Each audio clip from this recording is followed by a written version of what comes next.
Hello hi welcome नमस्ते, मेरा नाम ऋतिक और आज हम फिर से बात करने वाले हैं एक और इंटरेस्टिंग कंसेप्ट के बारे में। तो ये वीडियो सेमेस्टर 5 के उन बच्चों के लिए मोस्ट इंपोर्टेंट होने वाला है जिनके पास सब्जेक्ट है बिजनेस इकोनॉमिक्स। तो चलो शुरू करते हैं आज की वीडियो और हम बात करते हैं लेसन नंबर 1 यानी कि डिमांड एंड सप्लाई के बारे में, जहां पे हम डिमांड के ऊपर काफी कंसेप्ट्स कवर कर चुके हैं।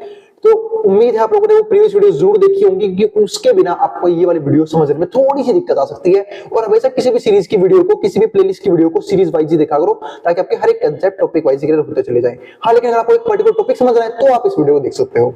अब शुरू करते हैं आज की वीडियो, जहां पे हम बात करेंगे कि movement and shift in demand curve में क्या फर्क होता है और ऐसे कौन कौन से फैक्टर हैं जिनकी वजह से मूवमेंट और शिफ्ट आता है। और इस कंप्लीट सीरीज के नोट्स ऑलरेडी प्रिपेयर हो चुके हैं। जिन बच्चों को नोट्स परचेज करने हैं वो इस नंबर पे जाए 9667836336 यहां पे जाके व्हाट्सएप करके नोट्स ले सकते हैं। अब हम आते हैं आज के कंसेप्ट के ऊपर। तो आज का जो हमारा कंसेप्ट है वो है movement versus shift in demand, यानी कि डिमांड में शिफ्ट और मूवमेंट किन वजहों से आता है। पहले बात तो समझते हैं मूवमेंट और शिफ्ट का मतलब क्या होता है। देखो, मूवमेंट जो है ना, मतलब इसका मतलब होता है कि एक ही डिमांड कर्व है, उसमें जो है मूव कर रहे हैं एक प्लेस से दूसरे प्लेस पे, और वो हमेशा किसकी वजह से आएगा? प्राइस की वजह से। यानी कि movement along the same demand curve सिर्फ और सिर्फ प्राइस ही लेके आ सकता है, यानी कि प्राइस में चेंज की वजह से मूवमेंट क्रिएट होता है। अब बात है भैया शिफ्ट क्यों आता है? शिफ्ट आता है दूसरे फैक्टर्स की वजह से। आप लोगों को याद होगा मैंने प्रीवियस वीडियो में डिस्कस किया था कि डिटरमिनेंट्स ऑफ डिमांड, यानी कि ऐसे फैक्टर्स जिनकी वजह से हमारी डिमांड पे फर्क पड़ता है। उसमें एक तो प्राइस था जिसकी वजह से लॉ ऑफ डिमांड पढ़ा हमने, और बाकी थे अदर फैक्टर्स। तो दोनों की वजह से फर्क पड़ता है, लेकिन प्राइस की वजह से मूवमेंट आता है और बाकी फैक्टर की वजह से शिफ्ट आता है। बस इतना सा कंसेप्ट था। तो अब हम थोड़े से इसको डीप में समझेंगे। तो movement versus shift in demand, एक ध्यान रखने से एक नाम और होता है, इसको हम क्या बोलते हैं? Change in quantity demanded. यानी कि मूवमेंट इन डिमांड मतलब movement along the same demand curve, उसी को हम क्या बोलते हैं? चेंज इन क्वांटिटी डिमांडेड भी बोलते हैं। और शिफ्ट इन डिमांड को हम चेंज इन डिमांड भी बोलते हैं, ये भी ध्यान रखना। अब देखो मूवमेंट में क्या लिखा हुआ है, तो it occurs along existing demand curve. तो ये हमेशा किसके साथ होगा? एग्जिस्टिंग डिमांड कर्व के साथ, यानी कि हम इसमें कोई भी नया डिमांड कर्व बनाते ही नहीं है। जो डिमांड कर्व बना हुआ है उसी में चेंज आएगा, उसी के अलोंग हम मूव करेंगे। No new demand curve is created, कोई भी नया डिमांड कर्व क्रिएट नहीं किया जाएगा। Such movement along demand curve result in either an expansion or contraction of demand. तो अब यहां से एक चीज और मिल गई, इसी को हम क्या बोलते हैं? Expansion or contraction in demand. यानी कि मैं एक बात और कह सकता हूं कि जब प्राइस की वजह से मूवमेंट आएगा उसी को हम यहां पे चेंज इन क्वांटिटी डिमांडेड भी बोल सकते हैं, और कंट्रैक्शन और एक्सपेंशन इन डिमांड कर्व भी बोल सकते हैं, इन डिमांड भी कह सकते हैं। तो वही बात यहां पे लिखी है, तो ये चीज भी नोट करने वाली है। N expansion or contraction of demand भी इसी की वजह से आता है। अ shift along demand curve happens when price of product changes. वो क्यों आता है? जब डिमांड कर्व में शिफ्ट आ रहा है, डिमांड में चेंज आ रहा है, पर किसकी वजह से? Price of the product. यहां पे मैंने बाकी फैक्टर्स की बात नहीं करी है, मैंने सिर्फ बात करी है प्राइस की। Changes while everything else stage same, जब बाकी सारी चीजें क्या है? सेम है। It is also called change in quantity demanded of commodity. इसको हम एक चीज और बोलते हैं, change in quantity demanded of commodity. अब देखो, अब बात ये आती है कि भैया एक्सपेंशन कब आएगा और कॉन्ट्रैक्शन कब आएगा।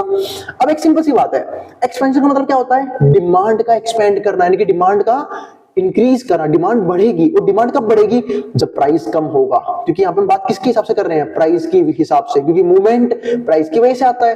और डिमांड का लॉ ऑफ डिमांड ये कहता है कि डिमांड जब बढ़ेगी जब प्राइस कम होगा, और डिमांड कम कब होगी? यानी कि डिमांड में कॉन्ट्रैक्शन कब देखने को मिलेगा? जब प्राइस बढ़ चुके होंगे। और ऐसा क्यों होता है? क्योंकि इसकी वजह से कंज्यूमर की परचेजिंग पावर में फर्क पड़ता है। सपोज करो अगर किसी चीज के प्राइस राइज कर जाते हैं और कंज्यूमर की इनकम कांस्टेंट है, तो उसकी परचेजिंग पावर कम हो जाएगी, और परचेजिंग पावर कम होने की वजह से डिमांड कम करेगा। लेकिन अगर किसी चीज के प्राइस अगर बढ़ जाएं, ठीक है, सॉरी कम हो जाए, तो उसकी परचेजिंग पावर बढ़ जाएगी, तो वो डिमांड बढ़ा देता है। वही सेम चीज यहाँ पे है। एक्सपेंशन के पॉइंट में क्या लिखा हुआ है? व्हेन डिमांड इंक्रीजेस, जब डिमांड इंक्रीज होगा, because the price of product decrease, क्योंकि प्राइस जो है वो क्या हो चुका है? कम हो चुका है। और कंट्रैक्शन में क्या आया? When a fall in demand due to rise in the price of good, क्योंकि प्राइस जो है वो बढ़ चुके हैं, इसकी वजह से क्या हो गया? डिमांड कम हो गया। ठीक है, अब आगे देखते हैं, इसको हम क्या बोलते हैं? कॉन्ट्रैक्शन। तो उम्मीद है एक्सपेंशन कॉन्ट्रैक्शन भी आपको क्लियर हो गया होगा। तो मैंने पहले बात करी कि movement along the same demand curve होता क्या है?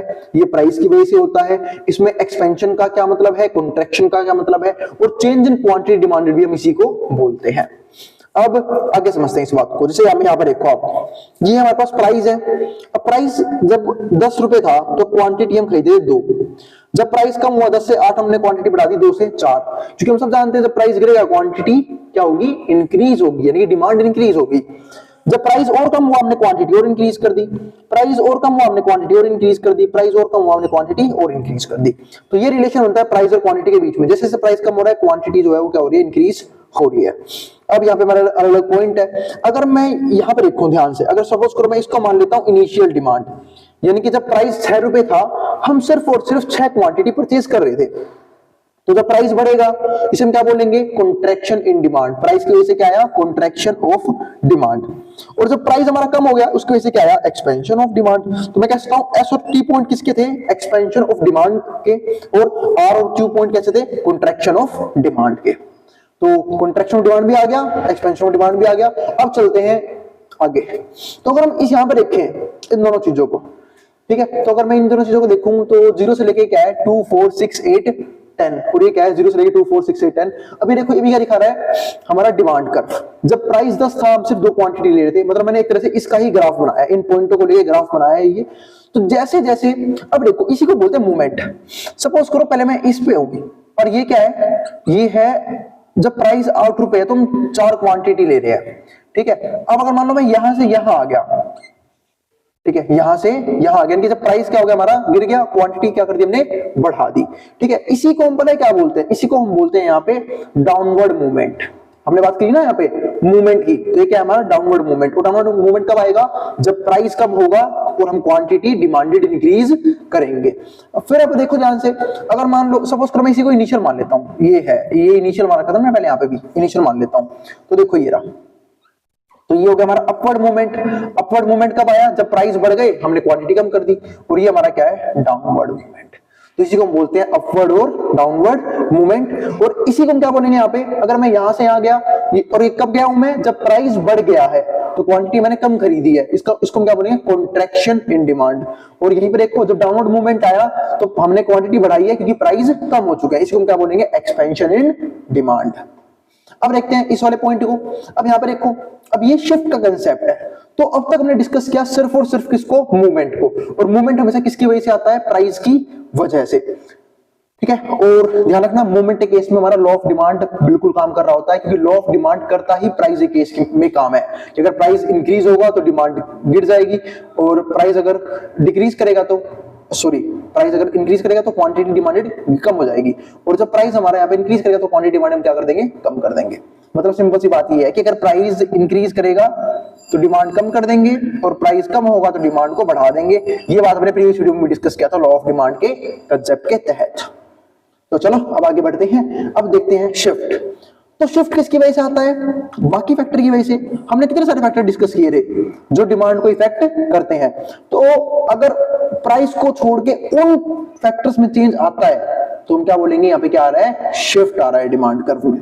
अब देखो यहाँ पे, और शिफ्ट का हमने एक नाम और लिया था, चेंज इन डिमांड।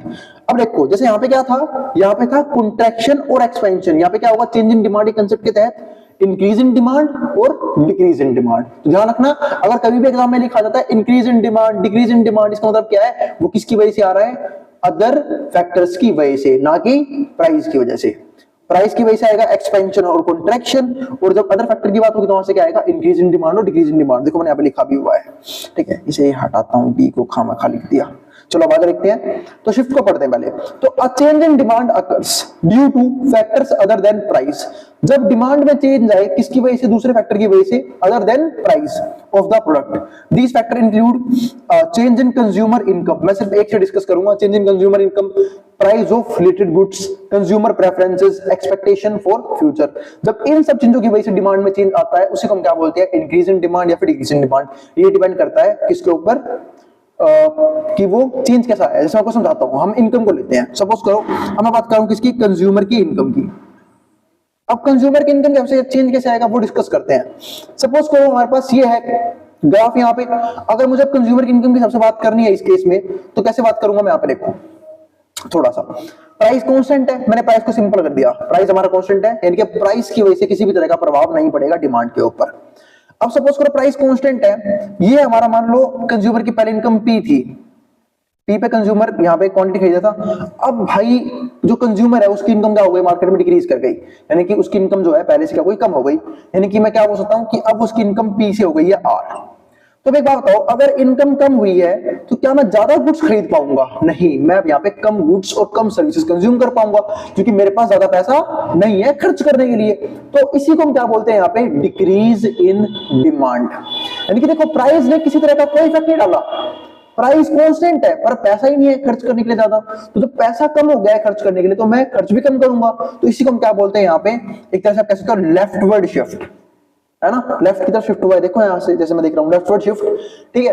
और जब इनकम बढ़ जाएगी, यानी कि अब कंज्यूमर के पास जो है पैसा ज्यादा हो गया है, यानी कि कंज्यूमर ने multiple sources of income develop कर लिए हैं, ज्यादा जगह से पैसा आ रहा है, और जब पैसा ज्यादा आ रहा है तो खर्च भी ज्यादा करेगा, और जब खर्च ज्यादा करेगा तो सिंपल सी बात है, मैं क्या कह सकता हूं यहाँ पे, इंक्रीज इन डिमांड, कि उसने डिमांड को इंक्रीज कर दिया, तो वो कहां शिफ्ट हो गया, पी से क्यू पे। तो इसको हम क्या बोलते हैं, इंक्रीज इन डिमांड। यहाँ पे क्या हो गया हमारा, डिक्रीज इन डिमांड। तो ये सब क्यों हो रहा है, अदर फैक्टर्स की वजह से, ठीक है। तो यहाँ पे प्राइस हमारा क्या रहेगा, कांस्टेंट। चलो एक और चीज समझाता हूं मैं आपको, एक्सपेक्टेशन ऑफ फ्यूचर। अब मैंने आपको इस पॉइंट में समझाया था कि कई बार जो है ना, फ्यूचर को लेके कंज्यूमर कुछ सोचता है, क्या सोचता है वो समझते हैं। जैसे मान लो उसे कोई गुड्स खरीदने हैं जो उसके नेसेसरी गुड्स के अंदर आता है, और उसे पता है कि फ्यूचर में उसके प्राइस, मतलब उसके पास इंफॉर्मेशन आ गई फ्यूचर में उसके प्राइस बढ़ने वाले हैं। सपोज करो मुझे कोई लैंड लेनी है ना, जमीन लेनी है, और मुझे पता है कि वहां से गवर्नमेंट जो है ना, भाई मेरा कोई बंदा बैठा उसने बोला कि यहाँ पे जो गवर्नमेंट है वो हाईवे लेके आने वाली है, मेट्रो लेके आने वाली है। तो मैंने क्या देखा कि अभी तो उसके प्राइस कम है, लेकिन फ्यूचर में उसके प्राइस बढ़ जाएंगे, और जब फ्यूचर में उसके प्राइस बढ़ेंगे, मैंने उसकी करंट डिमांड इंक्रीज कर दी। क्या कर दी, करंट डिमांड। इसी को हम क्या बोलते हैं, एक्सपेक्टेशन फॉर फ्यूचर, कि फ्यूचर में प्राइस बढ़ेंगे तो उसका बेनिफिट मेरे को अभी ले लेना चाहिए, अभी सस्ते मिल रहा है मैं खरीद लेता हूं, और बाद में जब प्राइस बढ़ेंगे मैं बेच दूंगा। वही सेम चीज यहाँ पे है। तो फ्यूचर में प्राइस बढ़ने की इंफॉर्मेशन की वजह से हमने करंट डिमांड बढ़ा दी, तो देखो प्राइस में कोई इफेक्ट पड़ा नहीं, लेकिन डिमांड मैंने फिर भी बढ़ाई। इसी को हम क्या बोलते हैं, इंक्रीज इन डिमांड।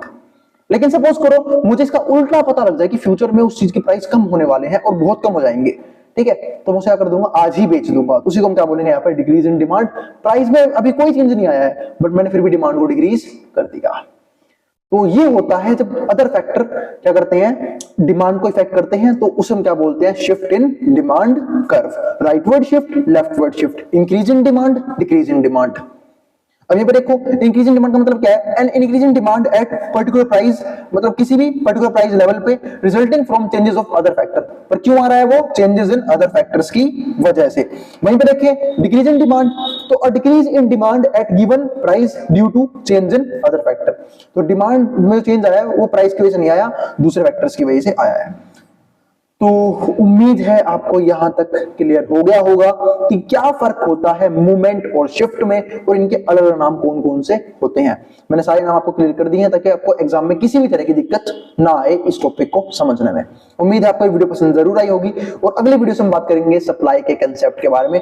डिमांड की बहुत बात कर ली, डिमांड हमारा खत्म भी हो गया है। अब हम बात करेंगे प्रोड्यूसर कैसे सोचता है और प्रोड्यूसर का क्या मोटिव होता है, तो अगली वीडियो से डिस्कस करेंगे। और अगर वीडियो पसंद आई हो तो वीडियो को लाइक किए बिना मत जाना, चैनल को सब्सक्राइब भी कर देना ऐसी वीडियोस के लिए। अब जिसको जो उतारना उतार सकता है, मैं बोर्ड के सामने से।